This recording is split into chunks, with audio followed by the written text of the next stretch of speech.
কেমন আছো তোমরা সবাই? আশা করছি সবাই খুব ভালো আছো। আজকে চিকেন দিয়ে একটা নতুন ধরনের স্ন্যাক্স আইটেমের রেসিপি নিয়ে এসেছি। আশা করছি রেসিপিটি তোমাদের খুব ভালো লাগবে আর সন্ধেবেলাতে তোমরা এটা খুব তাড়াতাড়ি বানিয়েও খেতে পারবে। চলো তাহলে রেসিপিটি শুরু করা যাক। প্রথমেই একটা বাটিতে 1 কাপ মতো ময়দা নিয়েছি।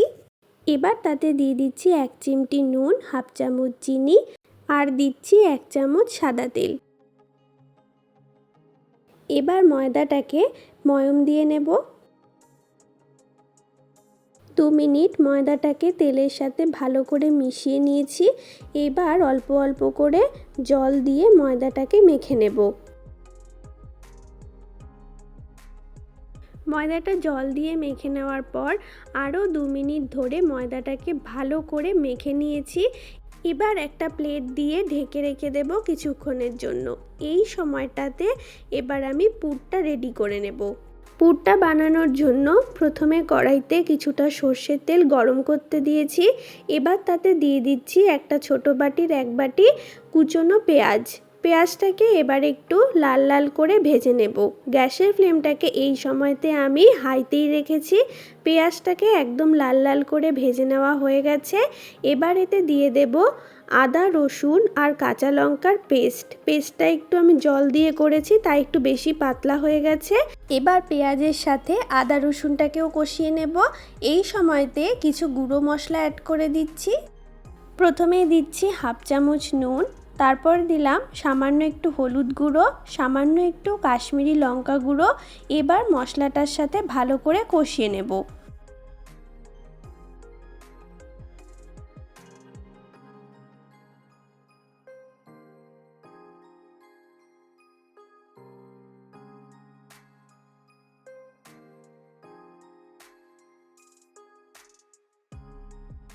মশলাটা ভালো করে কষানো হয়ে গেছে, মশলা থেকে বেশ তেলও ছেড়ে দিয়েছে।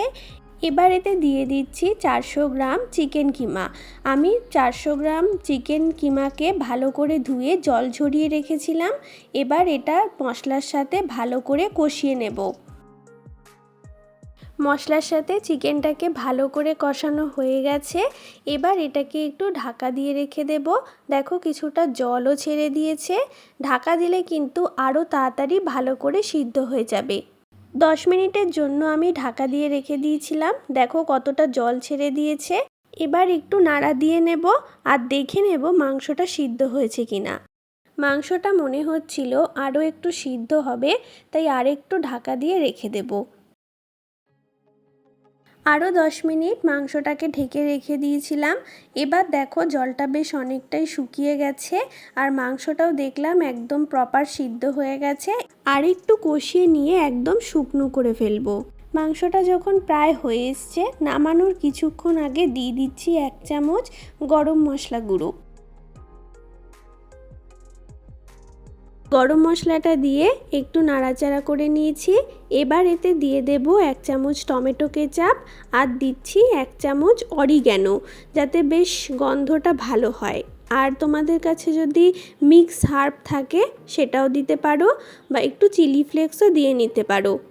আমি শুধু অরিগ্যানো ইউজ করলাম। এবার একটু নাড়াচাড়া দিয়ে নিচ্ছি আর গ্যাসের ফ্লেমটা কিন্তু আমি গরম মশলা দেওয়ার পরেই বন্ধ করে দিয়েছি। চিকেন কিমা স্টাফটা কিন্তু রেডি হয়ে গেছে। এবার পুরটাকে একটু কিছুক্ষণ ঠান্ডা করে নেব। পুরটা ঠান্ডা হতে হতে আমি এদিকে ময়দাটার কী অবস্থা সেটা একটু দেখে নিই।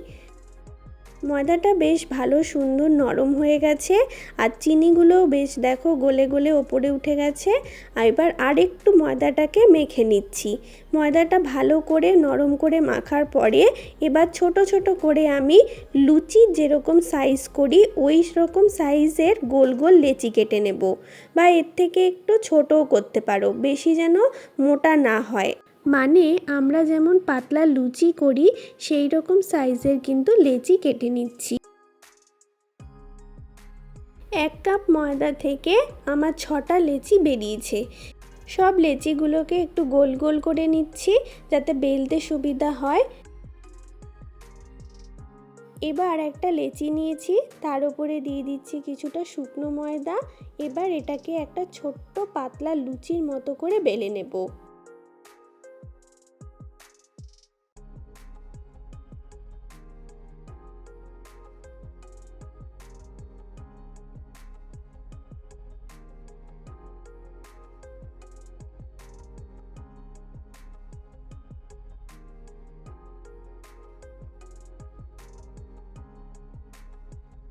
একদম অল্প অল্প করে ময়দা দিয়ে খুব পাতলা করে লুচিটাকে বেলে নেওয়া হয়ে গেছে।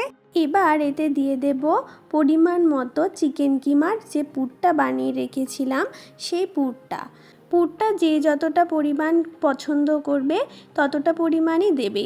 চিকেন কিমাটা দিয়ে লুচিটার একটা পাশ ফোল্ড করে দিলাম। এবার হাত দিয়ে চেপে চেপে মুখটাকে বন্ধ করে দিচ্ছি। এরপরে তোমরা একটা কাঁটা চামচ দিয়েও একটা শেপ দিয়ে নিতে পারো মুখের কাছটা। আমি একটু মুড়িয়ে মুড়িয়ে পুলির মতো করে শেপ দিয়ে নিচ্ছি। এই শেপটা কিছুই কঠিন নয়। প্রথমে কোণাটাকে একটু মুড়িয়ে নেবে, তার ওপরে একটার ওপর একটা চাপিয়ে দিলেই কিন্তু রেডি হয়ে যাবে। আমার একটা পুলি কিন্তু রেডি হয়ে গেছে, তোমাদের জন্য আরেকটা পুলিও রেডি করে আমি দেখিয়ে দিচ্ছি। লুচিটাকে আমি প্রথমে বেলে নিয়েছি, তারপরে এতে পরিমাণ মতো চিকেন কিমা স্টাফটা দিয়ে নিলাম। এবার মুখটাকে চেপে বন্ধ করে নেব। মুখটা যদি কোনো কারণে বন্ধ হতে না চায় একটু জল দিয়ে নেবে, তাহলে দেখবে বেশ ভালো মতো বন্ধ হয়ে যাবে। চেপে চেপে মুখটাকে বন্ধ করে নেওয়ার পর এবার দেখো একটার উপরে একটা চাপিয়ে দিলেই কিন্তু পুলিটা ইজিলি তৈরি হয়ে যাবে। আশা করছি তোমরা যারা পুলি রেডি করতে পারো না তারা নিশ্চয়ই এবার পারবে। দেখো কত সহজে এই পুলিটাও রেডি হয়ে গেল। এইভাবে আমি সবকটা পুলি রেডি করে নেব। কড়াইতে সাদা তেল গরম করতে বসিয়ে দিয়েছি। তেলটা গরম হলে এবার একে একে পুলিগুলো দিয়ে ডিপ ফ্রাই করে নেব। গ্যাসের ফ্লেমটাকে এই সময় লো টু মিডিয়ামে রাখবে। আস্তে আস্তে তৈরি হলেই কিন্তু এটা বেশ মুচমুচে তৈরি হবে। এক পিঠ ভাজা হয়ে গেছে, এবার উল্টে দিয়ে অপর পিঠটাও ভেজে নামিয়ে নিচ্ছি। সন্ধেবেলাতে চায়ের সাথে কিন্তু এরকম যদি চিকেন স্টাফ দিয়ে পুলি থাকে তাহলে কিন্তু ব্যাপারটা বেশ জমে যাবে। আর এখন তো বৃষ্টি হচ্ছে, একটু টুকিটাকি স্ন্যাক্স খেতে আমাদের সবারই খুব ইচ্ছে করে। ফ্রিজে তো বোনলেস চিকেন আমাদের প্রায়ই বেঁচে থাকে, তো সেটা দিয়ে কিন্তু এই রেসিপিটি বানিয়ে ফেলতে পারো। খুব সহজে তাড়াতাড়ি হয়ে যায়। তোমরা তো দেখতেই পেলে আধ ঘন্টার মধ্যেই কিন্তু এটা রেডি হয়ে যাবে। কেমন লাগলো আজকে আমার এই নতুন ধরনের রান্নাটি তোমরা অবশ্যই কমেন্ট করে জানিও। আর ভালো লাগলে একটা লাইক করে দিও। আমি একটা ভেঙে দেখাচ্ছি, দেখো ভেতরটা কত সুন্দর লাগছে দেখতে, আর খেতেও কিন্তু অসাধারণ হয়েছিল। অবশ্যই একবার বাড়িতে ট্রাই করার অনুরোধ রইল। আজকের মতন তবে টাটা।